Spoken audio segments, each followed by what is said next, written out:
Bienvenidos a Economía en Breve 349 del 28 de enero del 2024. Como van a ver a continuación, vamos a hacer algunos cambios en el formato del programa, especialmente en las gráficas, que ahora les presentaré en un fondo oscuro que espero se vea mejor y agradeceré que me comenten qué les parece este cambio. Comenzamos esta semana en México con las cifras de inflación de la primera quincena de enero. La inflación general resultó bastante superior a lo previsto, 0.49% contra 0.38% anticipado por el promedio de analistas del mercado, y como pueden ver en esta gráfica fue la más alta en 3 años para este periodo y quedó por arriba del promedio observado del 2000 al 2019. Con este resultado, la inflación a tasa anual repuntó a 4.90%, como vemos aquí, comenzando el año con malas noticias. Entre los genéricos que más impactaron en el alza de la inflación destacan el jitomate, loncherías y cebolla. Si excluimos los renglones más volátiles, la llamada inflación subyacente registró 0.25% en la primera quincena de enero, prácticamente en línea con lo esperado y con lo que podría considerarse usual para este periodo del año, como vemos aquí en la gráfica. A tasa anual, la inflación subyacente siguió descendiendo para alcanzar 4.78%, nivel que sigue todavía lejos de la meta oficial del 3%. El componente de servicios de la parte subyacente bajó un poco en su tasa anual a 5.19% y, como podemos ver aquí, todavía no ha mostrado un claro cambio de tendencia a la baja. Con estos resultados, la inflación comienza mal el año, y para que vean las implicaciones de este mal resultado puede notarse cómo cambia la expectativa para la inflación general en el resto del año. En esta gráfica podemos ver en la línea amarilla la evolución pronosticada para la inflación general anual, tomando los datos observados hasta diciembre y la inflación mensual promedio que tenía la encuesta realizada por Banco de México en diciembre entre los analistas privados. En este caso, el pico de la inflación se alcanzaba en junio en un nivel de 4.60% para terminar el año rozando el 4%. Luego del resultado de la primera quincena de enero y estimando el mes de enero con una segunda quincena bastante parecida a lo que estimaba el promedio de analistas en la encuesta de Citibanamex de este pasado 12 de enero, aunque un poquito más arriba, así quedaría la nueva trayectoria prevista para la inflación general, con el pico de junio rozando el 5% para terminar el año bastante por arriba del 4%. Así de sensible es este resultado del mes de enero. ¿Cómo cambia este resultado las expectativas para la política monetaria de Banco de México? Diría que mucho. Me llama la atención que en las encuestas más recientes, todos los analistas encuestados anticipan la primera baja en la tasa de referencia a más tardar en marzo, y algunos incluso en febrero. Para que esto ocurra tendríamos que ver una sorpresa muy favorable en la inflación del mes de febrero, diría yo, o un Banco de México muy complaciente. Por esto me inclino a pensar que será hasta la segunda mitad del año cuando se abriría el espacio para que Banco de México comience a recortar su tasa de interés, y siempre y cuando la inflación no siga presentando estas sorpresas negativas. En otro dato importante y otra sorpresa negativa, el indicador global de la actividad económica se contrajo 0.5% en el mes de noviembre, sumando 2 meses con variaciones negativas como vemos en esta gráfica. Hay que preguntarse si lo que estamos viendo es un simple tropiezo en el indicador o un cambio de tendencia que marque una mayor debilidad en la economía. El componente industrial del IGAE se contrajo 1% en noviembre en una caída que es importante, pero no cambia todavía su tendencia ascendente. La parte de servicios creció 0.2%, manteniendo su tendencia ascendente. Al interior de la industria, las manufacturas retrocedieron 0.5%, como podemos ver en nuestra gráfica. Se han mantenido bastante estancadas, por cierto, en el último año y medio. La construcción presentó otro bandazo importante ahora con una caída de 2.9%, con la que parece haber detenido su fuerte despegue de meses anteriores. Por el lado de los servicios, el comercio al por menor creció 0.3% en noviembre, pero sigue dentro de una tendencia lateral de estancamiento que lleva ya casi un año. Por cierto, esta es otra de las múltiples curiosidades que presentan las cifras, ya que, por un lado, el consumo privado muestra un gran dinamismo, pero el comercio al por menor pues no lo ha reflejado. Los servicios financieros repuntaron 2.9%, rebotando luego de la fuerte caída del mes de octubre. Esta volatilidad no es extraña en la serie, pero sí resalta en lo observado del 2022 a la fecha. Por último, el sector de restaurantes y hoteles registró un crecimiento sólido de 1.2% en noviembre, pero como podemos ver en la gráfica, ha tenido un comportamiento casi lateral, o diría con una tendencia ascendente muy modesta. Así, la actividad económica está desacelerando en el último trimestre del 2023, lo que es un buen augurio para el 2024 que está iniciando. También en la semana se reportaron los resultados de la Encuesta Nacional de Ocupación y Empleo del INEGI en el mes de noviembre, donde se retoma la, entre comillas, normalidad en el levantamiento de la información, luego de que el huracán Otis impidiera recabar encuestas en Guerrero. Hace un mes les mostraba esta gráfica con la población total estimada en la ENOE y la dramática caída de noviembre que se dio al excluir el estado de Guerrero de las cifras, pero que ahora en diciembre se vuelve a incluir.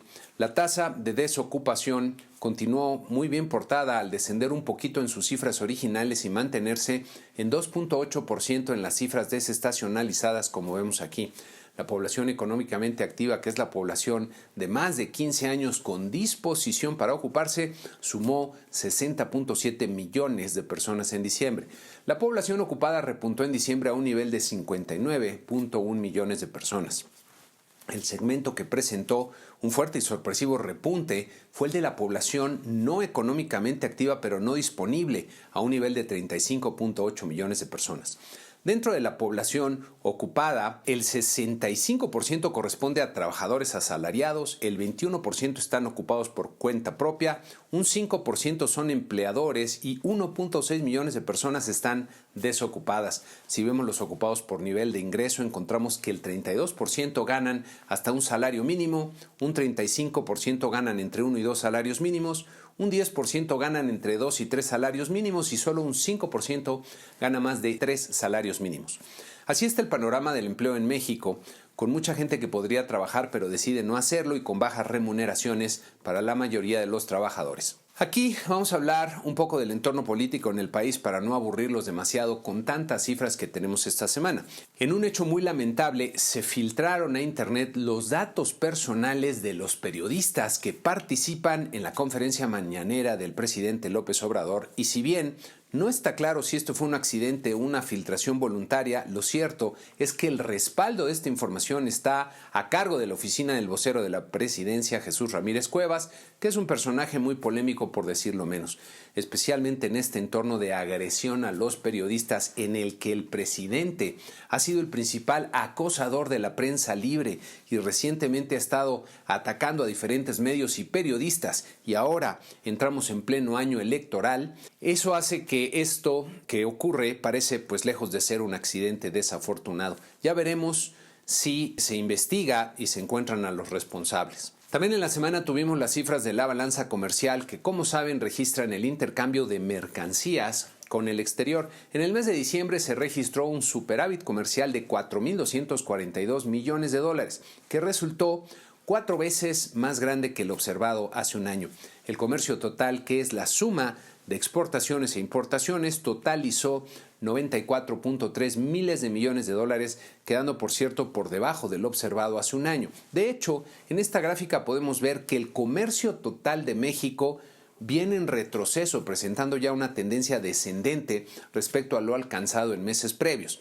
Las exportaciones manufactureras no automotrices, que son el componente de mayor peso en nuestras exportaciones, quedaron por debajo del observado en el mes de diciembre de los 2 años previos y muestran también una tendencia descendente modesta en el último año y medio. Las exportaciones automotrices, en contraste, se han venido recuperando de forma sólida, como vemos en la gráfica, alcanzando su mejor lectura para un mes de diciembre en la historia. Las importaciones de bienes de capital mantuvieron un buen dinamismo, superando lo observado hace un año, como vemos aquí en esta gráfica. Las importaciones de bienes de consumo bajaron fuerte en diciembre respecto a meses anteriores, pero quedaron por arriba del observado hace un año, como podemos ver aquí. Las que presentaron una caída importante fueron las importaciones de bienes intermedios, que, como vemos en esta gráfica, lo que representa una mala señal, por cierto, para la actividad económica en el país, ya que este tipo de mercancías son insumos que se emplean en la producción. Por último, las importaciones petroleras continúan en franco declive, lo que llama la atención, pero está relacionado también con el comportamiento de los precios internacionales del petróleo. En Estados Unidos tuvimos las cifras del PIB del último trimestre del 2023. En este cuadro pueden ver los crecimientos de los principales componentes en los últimos 3 años y de forma trimestral.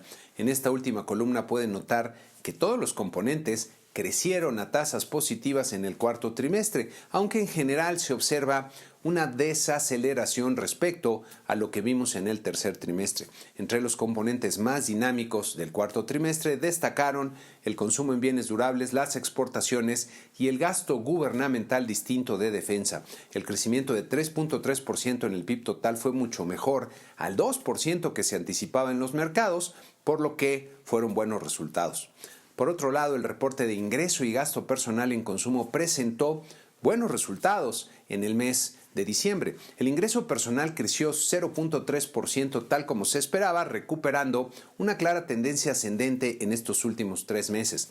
El gasto en consumo personal creció 0.7% en diciembre, casi el doble de lo que se anticipaba, acelerando su tendencia ascendente, como pueden ver en la gráfica. Como proporción del ingreso, el consumo personal repuntó nuevamente a un máximo de 81.3%, no visto desde el 2014. Y el flujo de ahorro, que es la diferencia entre el ingreso y el consumo, se redujo nuevamente y se mantiene por debajo de los niveles observados en el 2019. Hasta el momento, hemos visto al consumidor estadounidense gastando con singular alegría, pero a un ritmo que parece insostenible. En el indicador de inflación más relevante para la Reserva Federal, que es el índice de precios del gasto personal en consumo que excluye alimentos y energía, se dio un crecimiento de 0.2% en diciembre, tal como se esperaba. A tasa anual, la inflación medida por este indicador rompió a la baja el nivel de 3%, registrando 2.9%, lo que es un buen dato y alimenta el optimismo respecto a posibles bajas en las tasas de interés de la Reserva Federal en los próximos meses por parte de los mercados. En el entorno político de Estados Unidos, el expresidente Donald Trump fue encontrado culpable de difamación y condenado a pagar $83 millones a Jim Carroll, que fue columnista de la revista Elle. Buena parte de la defensa de Trump ha sido litigar en los medios y las redes sociales buscando ansiosamente la nominación del Partido Republicano a la presidencia para un segundo término.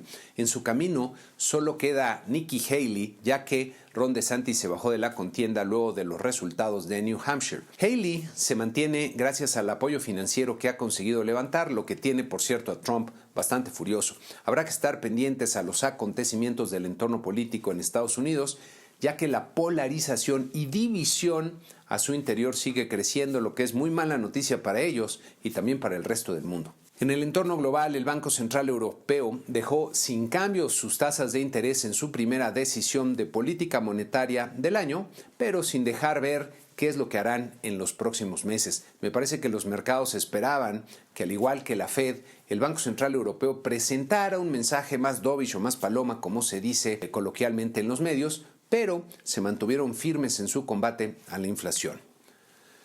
Los mercados accionarios tuvieron una buena semana con ganancias casi generalizadas y con nuestro promedio de 10 mercados que ven aquí avanzando 1.5%.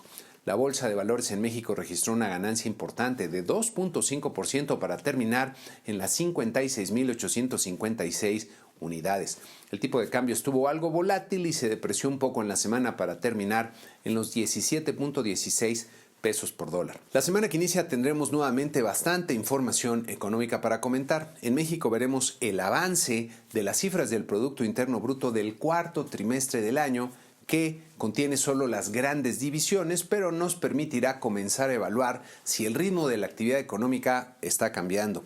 Veremos también el cierre del año en las cifras de finanzas públicas, en el crédito de la banca comercial y en las remesas familiares. En uno de los primeros indicadores del año tendremos el indicador IMEF, y en cifras un poco con más retraso veremos el consumo privado interior y la inversión fija bruta, ambos del mes de noviembre. En Estados Unidos veremos la primera decisión de política monetaria del año de la Reserva Federal, que seguramente será sin cambio en las tasas de interés de referencia, pero lo importante será el mensaje que mande la Fed en su comunicado y a eso habrá que estar atentos. Me inclino a pensar que buscarán ser muy cuidadosos y no dar todavía alguna señal clara respecto al momento en el que podrían comenzar a recortar la tasa de interés, lo que querría decir que por lo menos en la siguiente decisión no habría cambios. Finalmente, el viernes tendremos el reporte de empleo del mes de enero, que es el primer dato duro de la economía en este inicio del año. Para la sección Tiempo de Crecer, vamos a comenzar a hablar de un tema que abarca varias cosas importantes tanto a nivel personal como para la sociedad, el tema de la prosperidad. ¿Qué entiendes por prosperidad? Entender la idea de prosperidad tiene su truco, ya que es un concepto muy particular que tiene muchos matices y ángulos especiales que conviene comprender bien para poder ver el camino que conduce hasta ella. Para describirla con efectividad, vamos a pintar una imagen con varios elementos y colores, es decir, varios conceptos e ideas que requieren cada uno su propia explicación. Estas explicaciones requerirán a su vez de ciertos conocimientos de diferente naturaleza que estaremos compartiendo y ampliando a su debido momento. Comenzamos con un boceto general. La prosperidad la describiría como un estado de abundancia de bienes materiales y no materiales que producen bienestar personal, familiar y social. En esta primera descripción encontramos tres ideas clave: abundancia, bienes y bienestar. Para visualizar, explicar y conectar estos conceptos, podemos imaginar que tenemos a nuestra disposición un manantial de agua pura del que podemos tomar el agua que queramos para satisfacer nuestras necesidades como beber y gustos como echarnos un chapuzón para refrescarnos cuando hace calor. Como la cantidad de agua del manantial supera por mucho lo que necesitamos, podemos compartirla con otras personas. La idea de abundancia es bastante clara, aunque conviene notar que es un concepto relativo. Algo es abundante cuando se tiene más de lo que se necesita y se puede entonces compartir a manos llenas. Cuando hablamos de bienes, nos referimos a cosas que son buenas para nosotros y para otras personas y por lo mismo son deseables. En nuestro ejemplo, el manantial sería un bien porque es una cosa que nos proporciona agua, que es otro bien, algo deseable, que de hecho es una de las necesidades más imperiosas que tenemos las personas como seres vivos. Tener agua en abundancia es algo que nos hace sentir bien a los seres humanos, que nos da bienestar. Si no tenemos asegurada suficiente agua para beber, nuestra vida está en peligro y nos vamos a sentir angustiados al extremo de que haremos todo tipo de acciones para conseguir agua. En esta situación tendremos un gran malestar, nos sentimos mal de diversas formas. En el caso del agua, estamos hablando de un bien material, algo que es tangible y concreto. Pero la tranquilidad que nos proporciona el tener agua en abundancia sería un bien intangible. Si además podemos compartir nuestra agua con nuestra familia, que son las personas usualmente más cercanas a nosotros y que más queremos y apreciamos, esto usualmente nos hará sentir bien, nos dará bienestar. Disfrutar momentos de alegría con nuestros seres más queridos es uno de los bienes no materiales más valiosos para las personas y desde luego es uno de los ingredientes fundamentales de la prosperidad. Tener amigos con los que se pueda contar para enfrentar dificultades o celebrar triunfos representa otro bien no material fundamental para los seres humanos. Más adelante seguiremos comentando sobre el tema y apreciaría mucho que se suban a la discusión sobre lo que consideran prosperidad, así que los invito cordialmente a mandarme sus comentarios y ponerlos en YouTube. Ya verán que es un tema abundante en cosas buenas para tenerlo muy presente. Y con esto terminamos este programa número 349. Muchas gracias y que tengan una excelente semana.